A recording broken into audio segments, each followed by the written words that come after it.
बड़ी खबर सामने आ रही, जहां आईडी ब्लास्ट की चपेट में आने से 3 जवान घायल हुए हैं। सर्चिंग पर निकले जवानों पर नक्सलियों ने यह हमला किया। बता दें, उल्लूर के जंगलों में सर्चिंग पर निकले थे डीआरजी के जवान। आईडी ब्लास्ट में एक जवान शहीद भी हुआ है। मामले की अभी तक आधिकारिक पुष्टि नहीं हुई है, लेकिन आपको बता दें कि बीजापुर से इस वक्त ये बड़ी खबर आ रही है। आईडी ब्लास्ट की चपेट में आने से 3 जवान घायल हुए हैं। बता दें आपको, सर्चिंग पर निकले जवानों पर नक्सलियों ने यह हमला किया है। उल्लूर के जंगलों में सर्चिंग पर निकले थे डीआरजी के जवान। आईडी ब्लास्ट पर एक जवान शहीद भी हुआ है, ये भी बताया जा रहा है। हालांकि मामले की अभी तक आधिकारिक पुष्टि नहीं हुई है। तो लगातार नक्सलियों और पुलिस के बीच, जवानों के बीच ये मुठभेड़ जारी है। और ये बता दें, लगातार इस तरह की जो नक्सलियों के साथ जवानों को हालांकि सफलता भी मिली, लेकिन इस वक्त की ये बड़ी खबर आपको बता रहे हैं। आईडी ब्लास्ट में एक जवान शहीद हुआ है। मामले की आधिकारिक पुष्टि हालांकि अभी नहीं हुई है। उल्लूर के जंगलों में सर्चिंग पर निकले थे डीआरजी के जवान। ज्यादा जानकारी के साथ बस्तर ब्यूरो हेड प्रशांत गज भी हमारे साथ जुड़ गए। प्रशांत, जवानों के घायल होने की खबर मिल रही है, क्या जानकारी है? जी बिल्कुल ललिता, मैं बता दूं आपको कि आज सुबह जब जवान सर्चिंग पर निकले हुए थे इंद्रावती रिजर्व के जो जंगल है उस क्षेत्रों में, उस दौरान नक्सलियों ने एक आईडी लगा रखी थी और एक आईडी ब्लास्ट कर दिया नक्सलियों ने, जिसकी जद में आने से 4 जवान घायल हो गए। जिसमें बताया जा रहा है कि एक जवान जो है शहीद हो गया है, 3 अन्य जवान जो है घायल हैं। शहीद जवान के पार्थिव देह को वापस कैंप लाया जा रहा है। साथ ही साथ जो घायल जवान हैं उनको भी प्राथमिक इलाज दे दिया गया है और बताया जा रहा है कि अभी तीनों जवान जो घायल हैं वो खतरे से बाहर है। लेकिन इस तरीके से लगातार एंटी नक्सल ऑपरेशन चलाया जा रहा है और नक्सलियों के होने की सूचना जहां जहां मिल रही है जवानों को, उन इलाकों में जवान दबिश दे रहे हैं। और ऐसे ही एक ऑपरेशन को तैयार किया गया था जिसमें डीआरजी के जवानों को भेजा गया था। डीआरजी के जवान जब उन क्षेत्रों में पहुंचते हैं और जंगल में पहुंचते हैं तो नक्सलियों ने जो पहले से एक आईडी लगा रखी थी वो आईडी के जद में आ जाते हैं, जिसकी वजह से एक जवान शहीद हो जाता है। लेकिन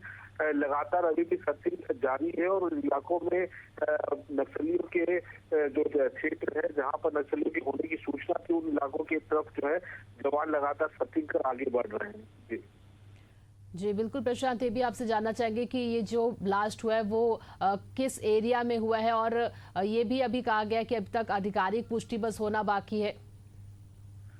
जी कुछ देर पहले ही आधिकारिक पुष्टि हो गई है और बताया गया है कि जो नेशनल पार्क क्षेत्र है वहाँ का जो जंगल है वहाँ पर ये घटना घटी है। और ब्लास्ट जो हुआ है उस ब्लास्ट के जद में एक जवान जो आया था शुरुआती तौर पर जो था वो जवान जो है वो शहीद हो गया है। और बताया जा रहा है कि जो शहीद जवान है उसका नाम दिनेश नाग है। और साथ ही साथ जो 3 अन्य घायल हुए जवान हैं वो अभी खतरे से बाहर बताए जा रहे हैं, लेकिन इलाके में अभी फिर भी सर्चिंग की जा रही है और तलाशा जा रहा है कि इस तरीके की आईडी और नक्सलियों ने तो करके नहीं रखी है। क्योंकि लगातार हम देख रहे हैं कि आमने सामने की लड़ाई में नक्सली जो है वो बैकफुट तक पहुंच जाते हैं और जवान लगातार सफल होते रहे हैं। लेकिन जो आईडी है वो एक हथियार बनकर सामने आया है नक्सलियों का, कि वो नक्सली प्रेशर आईडी लगाते हैं और कमांड आईडी लगाते हैं और लगातार जो है जवानों को नुकसान पहुंचा रहे हैं। और इसको ऑपरेट करने के लिए जो कुछ ही नक्सलियों की जरूरत पड़ती है, 1 या 2 नक्सली जो है कमांड आईडी को ऑपरेट कर सकते हैं और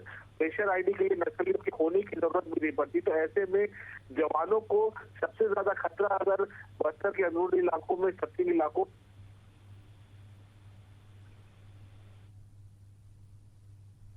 दोबारा से अपनी पैठ मजबूत करने की तैयारी कर रहे हैं और लगातार जो आईडी ब्लास्ट कर रहे हैं उससे जवानों को नुकसान भी पहुंच रहा है। यही वजह है कि इस बार भी हमने देखा कि एक आईडी ब्लास्ट होता है जिसमें एक जवान शहीद हो जाता है, वहीं 3 अन्य घायल होते हैं। तो ऐसे में अब आईडी को डिटेक्ट करना और आईडी को किस तरीके से इससे निपटेंगे, ये एक बड़ी चुनौती जो है अंदरूनी इलाकों में जवानों के लिए बनी हुई है।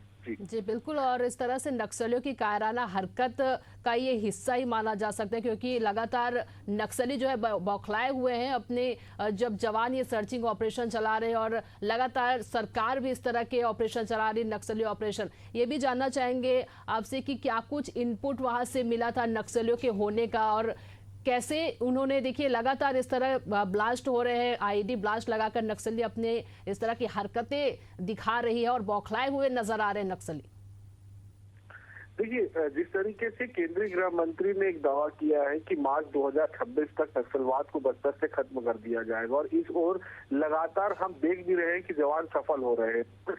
जब जब जवानों को सूचना मिलती है कि नक्सली किन इलाकों में छुपे हुए हैं, या फिर कोई बैठक कर रहे हैं, या फिर कि कोई मूवमेंट है नक्सलियों का, तो उन इलाकों के लिए एक ऑपरेशन तैयार किया जाता है। और ऐसा ही कुछ ऑपरेशन जो है डीआरजी के जवानों के साथ किया गया था। और सबसे अहम बात यह है कि नक्सल मोर्चे में सबसे कारगर जो है वो डीआरजी के जवान ही है। और डीआरजी के जवान जब संयुक्त रूप से भी निकलते हैं तो शुरुआती क्रम पर डीआरजी के जवान रहते हैं। ऐसे में इस बार सिर्फ डीआरजी के जवानों को इस ऑपरेशन के लिए तैयार किया गया था। और आज सुबह की ये घटना बताई जा रही है, लगभग 8 बजे की ये घटना है, जब जवान उन इलाकों में पहुंचे जहां पर नक्सलियों की मौजूदगी की सूचना थी। उस जी बिल्कुल प्रशांत, और लगातार नक्सली जो है इस तरह की अपनी हरकतें दिखा रहे, काराना करतूत नक्सलियों की नजर आ रही है, क्योंकि जैसे जैसे हम सफलता हासिल कर रहे हैं, जवान जो है वो सफलता हासिल कर रहे हैं, नक्सली ऑपरेशन यहाँ पे चलाया जा रहा है, उसके बाद इस तरह की हरकतें लगातार नक्सलियों में देखने को मिल रही है। तमाम जानकारी के लिए प्रशांत आपका बहुत बहुत धन्यवाद।